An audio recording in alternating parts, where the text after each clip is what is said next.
Pop it. Twist it. Twist it. Pull it. Twist it. Pop it. Twist it.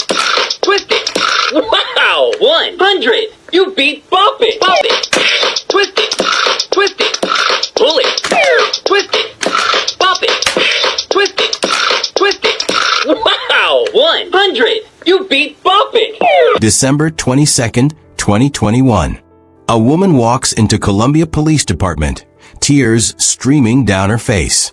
My boyfriend's been missing for 2 days, she tells Officer Mendez. This isn't like him. He wouldn't just leave us. For 2 weeks, Taylor Wardlaw became the face of a desperate search. She organized volunteers, sobbed on Facebook Live, begged news cameras for help finding Terrell Sims, the father of her child. There was one problem. She knew exactly where he was, because she'd shot him 3 times and dumped his body in the woods. What you're about to hear isn't just murder. It's a performance so calculated it fooled everyone. By the end, you'll understand how someone can look into a grieving mother's eyes and lie without hesitation. Because sometimes, the person begging for help finding the victim is the one who made sure they'd never be found alive.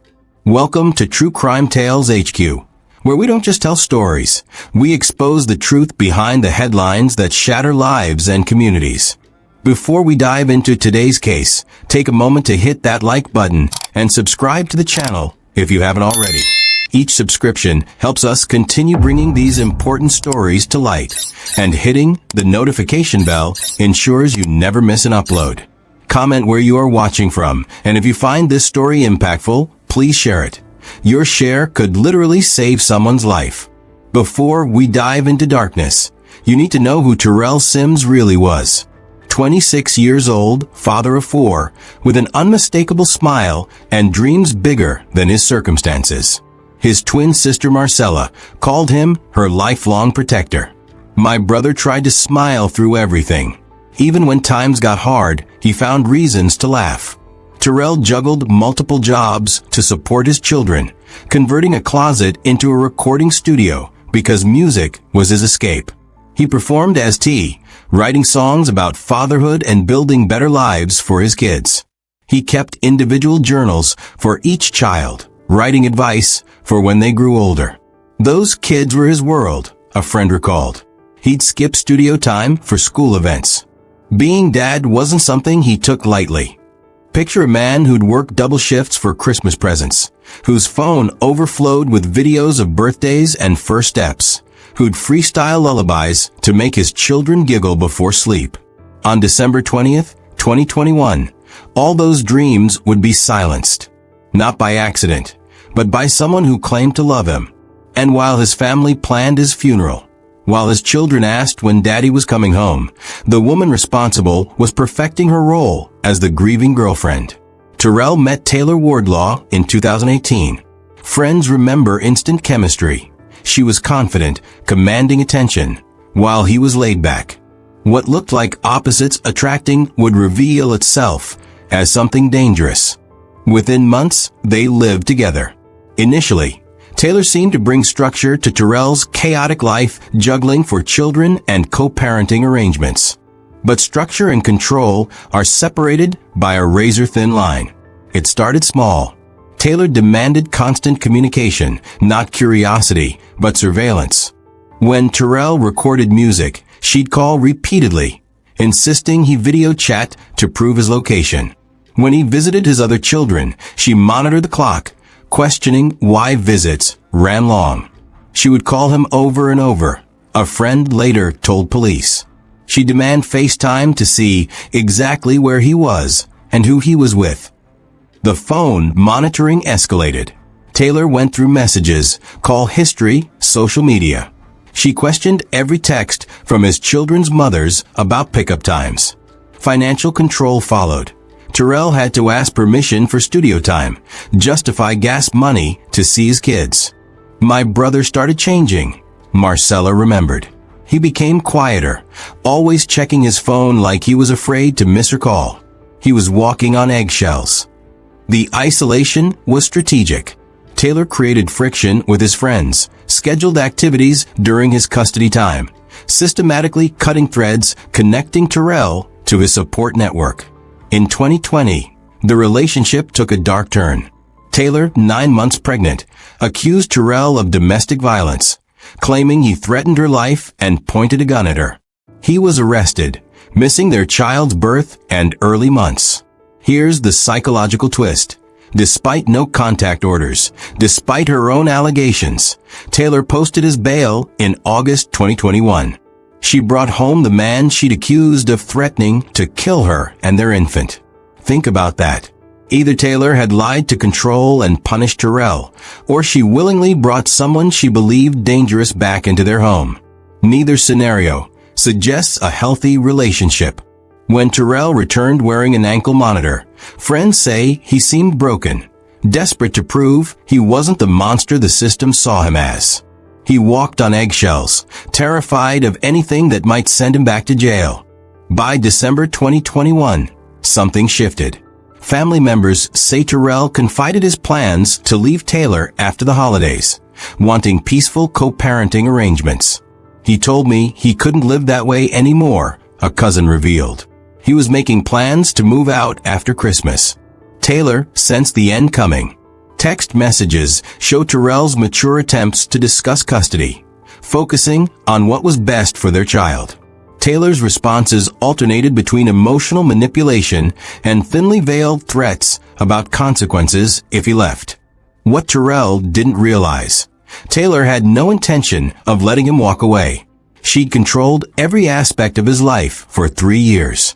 And for someone who sees another person as property, the ultimate control isn't keeping them imprisoned. It's making sure they can never escape at all. December 20th, 2021, 9 p.m. Neighbors heard raised voices from their apartment. Nothing unusual for Taylor and Terrell. But this argument about Christmas plans would become something unthinkable. The fight began over a text between Terrell and one of his children's mothers about holiday arrangements. In healthy relationships, this would be routine co-parenting. In Taylor's world, it was betrayal demanding confrontation. Terrell, exhausted from 3 years of walking on eggshells, made a fatal decision. Instead of apologizing, he told the truth. I can't do this anymore. I'm leaving tonight. Not after Christmas. Tonight. Those words hung like a loaded gun. For Taylor, losing control wasn't just unacceptable. It was impossible. While Terrell gathered belongings from their bedroom, Taylor walked to the kitchen, retrieving a handgun she kept in a drawer. The forensic evidence tells the story her lies would later try to obscure. The first shot struck Terrell in the shoulder as he turned toward her. He wasn't threatening her. He was trying to understand why she had a gun. The second shot missed, embedding in the bedroom wall. The third shot revealed Taylor's true intentions. As wounded Terrell tried to flee toward the bathroom, she fired again, striking him in the back as he ran away. Let that sink in. The woman claiming self-defense shot a man in the back as he tried to escape. Terrell collapsed, bleeding from multiple wounds. In that moment, Taylor made a choice revealing something chilling about human nature. She didn't call 911. She didn't attempt CPR. She didn't check if the father of her child could be saved. She called Eddie Youngster Brown.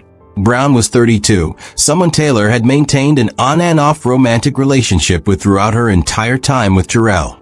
I need you to come over, she told him. I have a problem that needs to be taken care of. Not, I need help. Not call an ambulance. A problem that needed taking care of. Because Terrell wasn't a human deserving medical attention. He was an obstacle needing removal. While waiting for Brown, Taylor began her 2-week performance. She gathered cleaning supplies, scrubbing blood from the bedroom. She collected Terrell's personal items, phone, wallet, keys, not as keepsakes, but as evidence to disappear. Most significantly, she removed Terrell's ankle monitor. This wasn't panic. This was calculated thinking from someone understanding the device would alert authorities to his death. Brown arrived at midnight with an empty duffel bag. Security footage shows him entering at 11:47 p.m., leaving 43 minutes later carrying a heavy load. No questions asked. He simply helped dispose of evidence. Together, they wrapped Terrell's body in plastic, loaded it like garbage into the bag, gathered shell casings and blood-stained rags.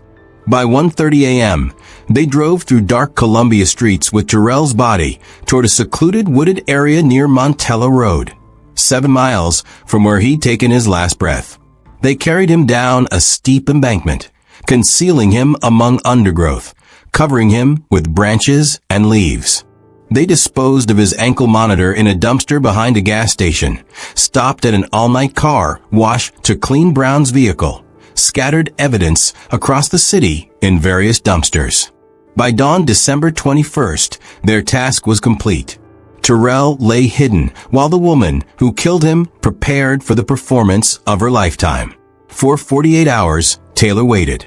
Not from shock or grief, she was calculating. Too quick might raise suspicions. Too long might seem uncaring. She needed the perfect balance of concern. December 22nd, she delivered the performance of her life to Officer James Mendez. Clutching Terrell's photos, eyes red from apparent crying, voice cracking as she recounted their argument on December 20th. We fought about Christmas plans. He needed to cool off and walked out around 10. I expected him back, but he never came home. She provided perfect details: height, weight, clothing, usual hangouts. She mentioned his ankle monitor, suggesting malfunction to explain why probation hadn't raised alarms. Here's what's chilling.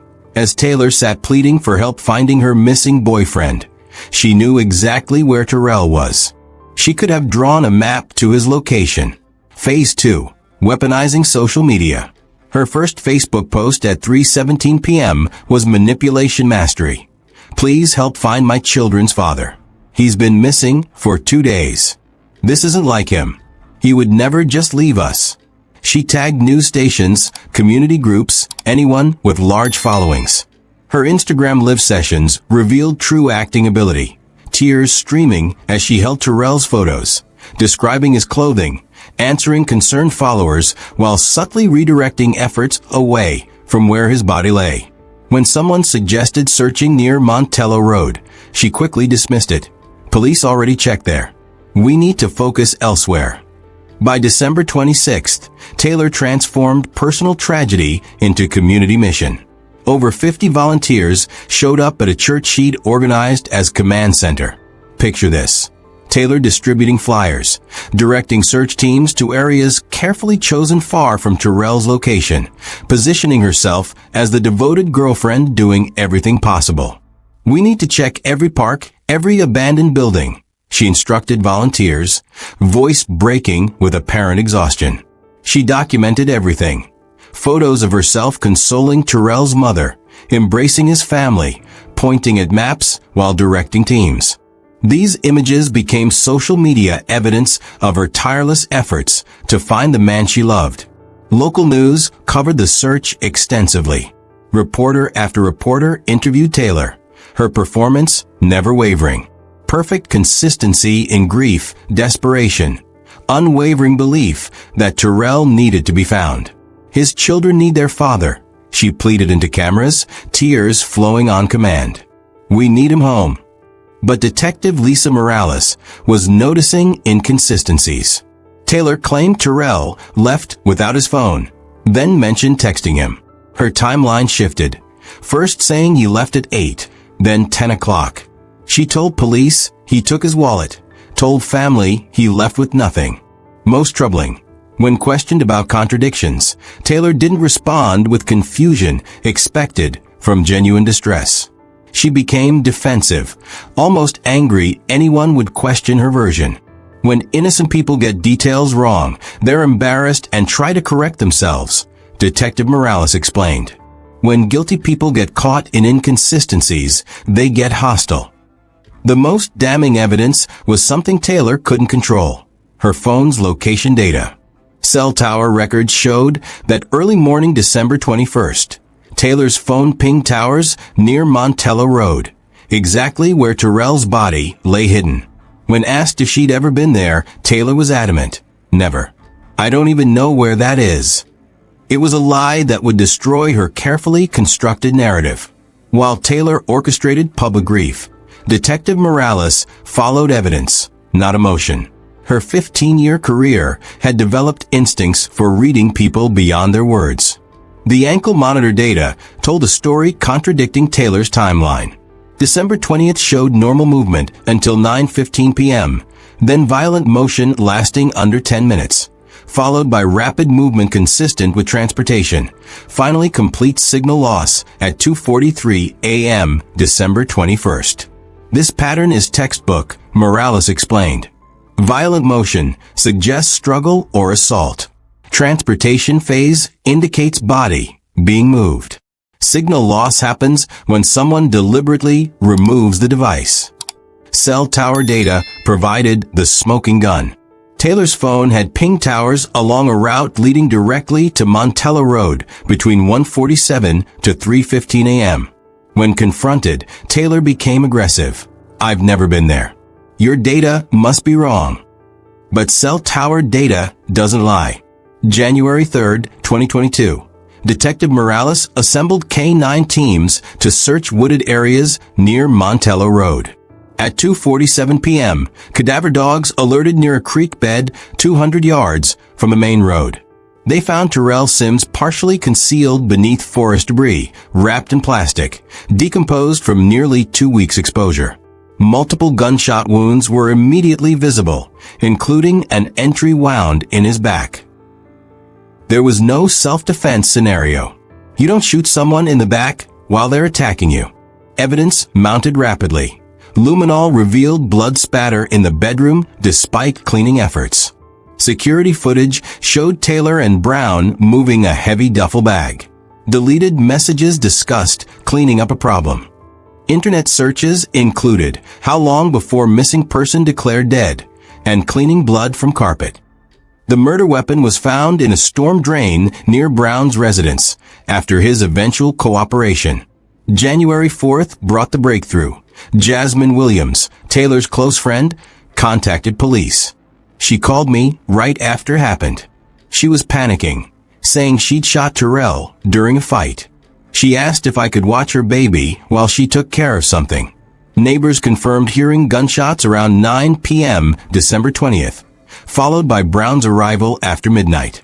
A gas station attendant remembered Taylor and Brown cleaning debris from a vehicle in early morning hours. Detective Morales realized she was dealing with something beyond typical crime of passion. This was premeditated murder, followed by calculated community manipulation. "I'd never seen anything like what Taylor did," Morales reflected. She didn't just hide the crime. She turned the investigation into performance, making herself the star of her own victim's search effort. January 6, 2022. Police found Taylor at her mother's house, packing suitcases with urgent efficiency. She wasn't surprised by their arrival, displaying the same calculated composure she'd shown throughout her deception. "Taylor Wardlaw, you're under arrest for murder of Terrell Sims." No tears, no protests, no demands to know what this was about, just stone-faced silence as handcuffs clicked. Eddie Brown was arrested simultaneously. Unlike Taylor, his composure cracked immediately. Facing accessory charges and decades in prison, he agreed to cooperate, providing minute-by-minute accounts of the cover-up that made Taylor's innocence claims impossible. Even facing overwhelming evidence, Taylor maintained her facade, pleading not guilty and fighting the case for over 2 years through various legal maneuvers, suppression motions, mental health evaluations, delay tactics. March 25, 2024. Days before jury selection, Taylor finally accepted reality, pleading guilty to first-degree murder in exchange for prosecutors dropping additional charges. The plea required full confession. Standing before Judge Maria Gonzalez, Taylor spoke in flat, emotionless voice. "I shot Terrell Sims 3 times during an argument. I called Eddie Brown to help dispose of the body. I then filed a false missing person report and organized search efforts." The clinical nature was almost as disturbing as the crimes themselves. Even admitting guilt, Taylor seemed more concerned with legal technicalities than human cost. Judge Gonzalez sentenced her to 20 years, with 85% minimum before parole eligibility.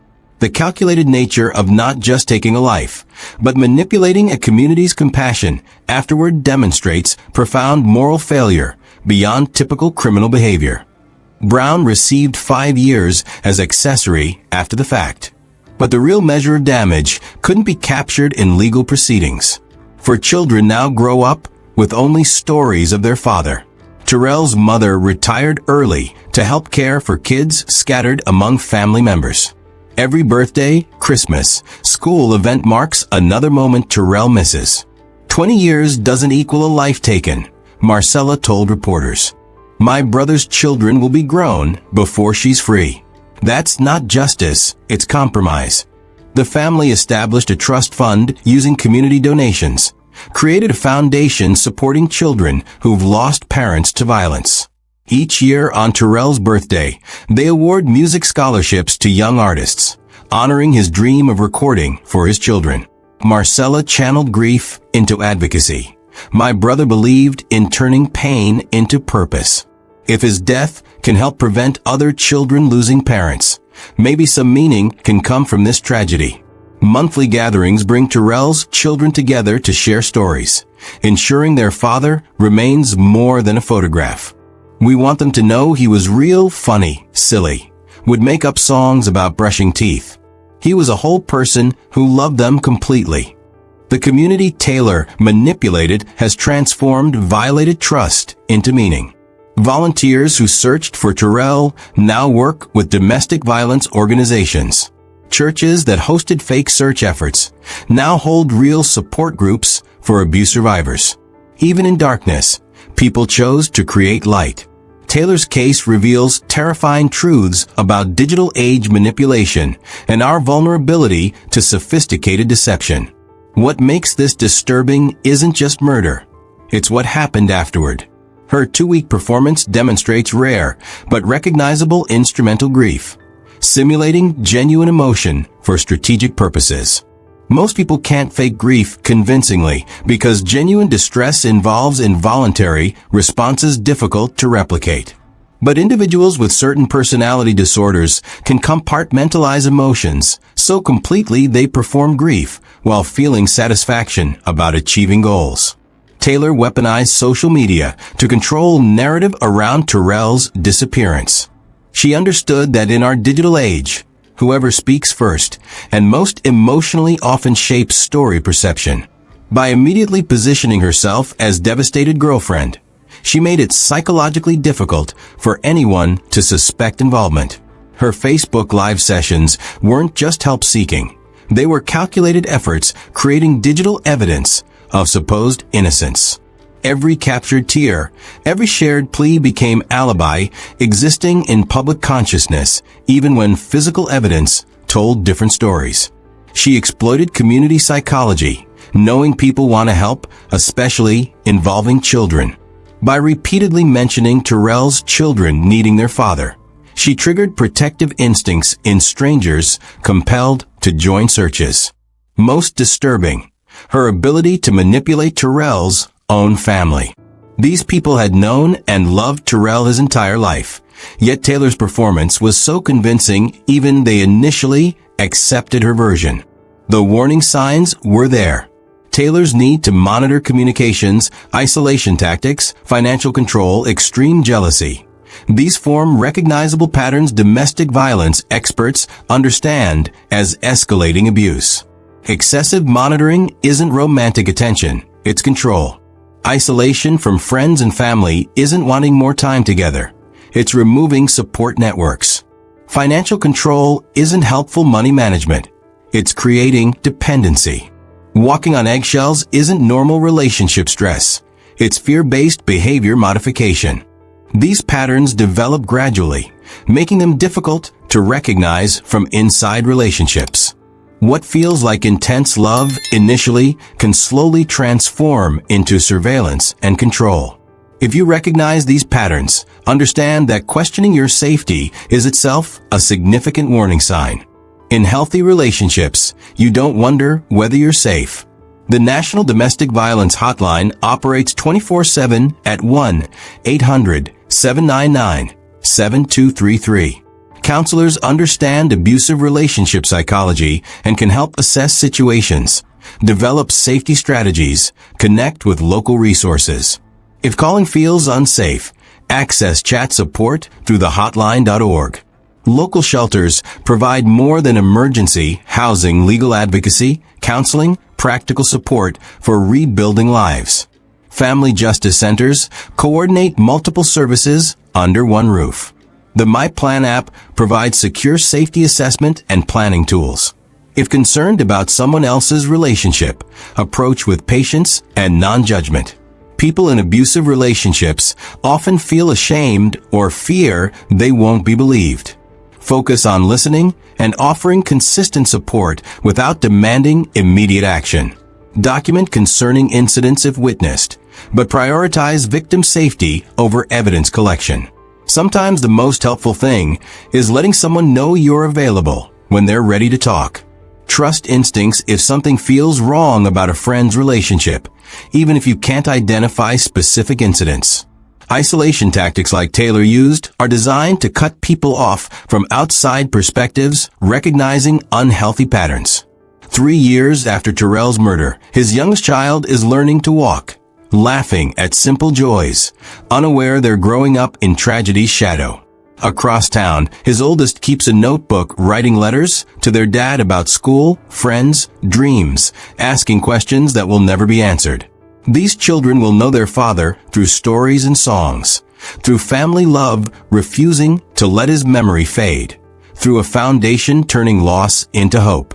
But they'll never have what they deserved most, knowing Terrell as the man who wrote individual journals for each, who would have cheered every graduation, who dreamed of walking them down aisles. That's the real cost of Taylor's actions. Not just 3 bullets fired December 20th, 2021, but every birthday Terrell will miss, every bedtime story he'll never read, every guidance moment he can't provide when his children need him most. But here's what Taylor couldn't destroy. The love Terrell put into the world continues growing. His music plays at scholarship ceremonies. His words live in journals kept for his children. His protective spirit lives in Marcella's advocacy work. His dreams inspire the foundation bearing his name. Marcella recently said something capturing why this story matters. My brother believed love was stronger than hate, hope more powerful than fear, building something positive better than tearing down. Taylor tried proving him wrong by taking his life. But every scholarship recipient, every helped family, every person learning warning signs from his story proves he was right. The community Taylor manipulated has transformed violated trust into meaning. Volunteers who searched for Terrell now volunteer with domestic violence organizations. Churches that provided space for fake searches now host real support groups. Social networks that amplified lies now share educational content about relationship safety. Even in tragedy's darkness, people chose creating light. Every time you share this story with someone needing to hear it, you honor Terrell's memory. Every time you recognize warning signs and offer judgment-free support, you continue his legacy of protection. Every time you choose love over control, truth over performance, you help create the world he wanted his children to inherit. Terrell Sims mattered. His dreams mattered. His children matter. His story matters. The truth Taylor tried hiding has been told. The performance she maintained has been exposed. Justice has held her accountable. But the most important part isn't about her at all. It's about a young father who loved his children enough to work double shifts for Christmas presents, who turned closets into studios documenting dreams, who wrote individual journals because he wanted each child feeling specially cherished. It's about a twin sister who turned grief into advocacy, a community that turned manipulation into education, a family refusing to let love be conquered by hate. Most importantly, it's about you and what you'll do knowing someone you care about might be living in the relationship type that destroyed Terrell Sims. Because awareness without action is just entertainment, and Terrell's story deserves being more than that. It deserves to save lives.